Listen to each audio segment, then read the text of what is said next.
So we just started going through the nukes and checking back on them to look for queen acceptance. We've gone through the first 100 so far, and we're rushing them just a little bit.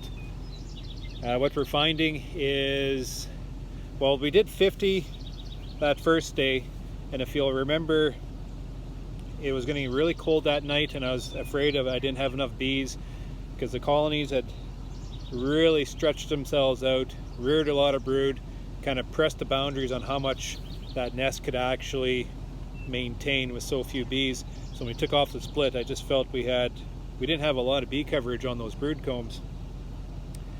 So because it was getting cold that night, I moved them inside, dropped the cells into those colonies inside, and then after a couple days after the virgins emerged, we brought them back out to the yard to mate. And then the 50 after that, the next day, we just set straight out into the yard. So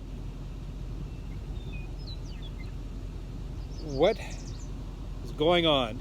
What happened? What we're finding out here through our checks is those 50 hives that we brought inside and dropped queen cells in the building, we're going through and we're finding 80% good laying queens.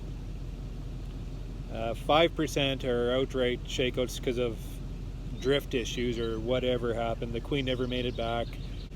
So 5% outright failures. We're finding 15% where we're having to leave that colony a little bit longer. Either just she's taking her time, or out of that, about 10% we're finding emergency cells have emerged, and those virgins are now established in that nest. So that 10% emergency cell situation, I think, is directly attributed to just the disturbance that we caused that hive as we pulled them out of the winter shed. After the virgin emerged in the hive, in the winter shed, we pulled them out into the yard, and just that disturbance, I think that 10% queen loss was attributed to that, because we're going through the second batch of 50 and we're not finding any type of emergency cell problem. So that makes a bit of a difference. The second batch of queens we're going through were like 80-85%. Same thing, about 5% that need that didn't, or were unsuccessful, obviously, and then the rest were just colonies that need a little bit more time, but no emergency cell situation. So I thought that was interesting. I don't know if I'll do it again, just because of that. I just hate disturbing the colony as we're trying to mate them. That virgin emerges, and there's so many things, so many variables going on inside that colony at that time, that the best thing we can do is just leave them absolutely alone and let them settle that out, and not shake that colony all the way down the road and drop her into the yard and just hope for the best. So there's so many things going on that we're not aware of, and we just have to let these hives sort this stressful period of time out. And I think it's best to drop them in the yard, drop them a queen cell, and leave them alone for 2 weeks or 18 days or 20 days afterwards. But the colonies that have checked as queen right and are laying are doing an absolute phenomenal job right now.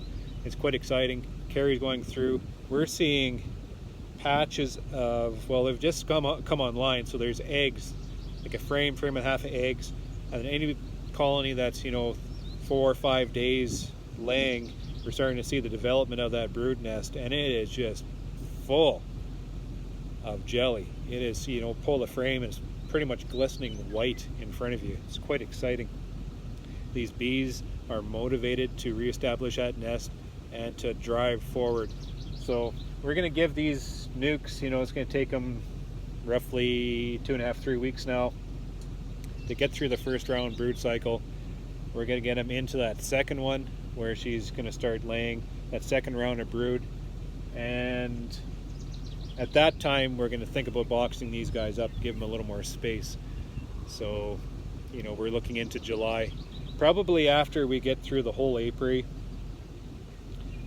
shake the bees down and get our third honey boxes on. So we'll be into that first week of July. Probably after that work, after the main apiary work is settled, we'll probably come do a round on the nukes and just provide them a little more space as this nectar flow starts to come in then anyways, and as they start getting a little bit tight inside because of all the surplus stores. We want them then so we want these nukes to build out.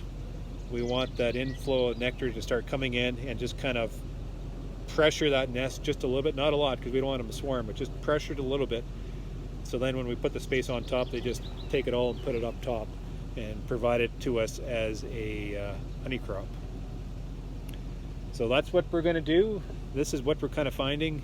It's still preliminary, so we're not exactly sure what our results will be, but it looks like through the first check we're going to be 80% plus, so that's encouraging.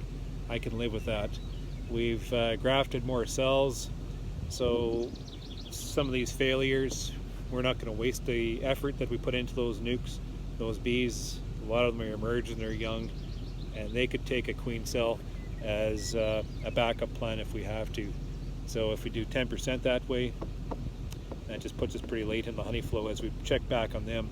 But we'll just try to reestablish those failures, and we'll just try to keep working at maintaining all the colonies so we can, get as many of those nukes going in the boxes we provided as possible.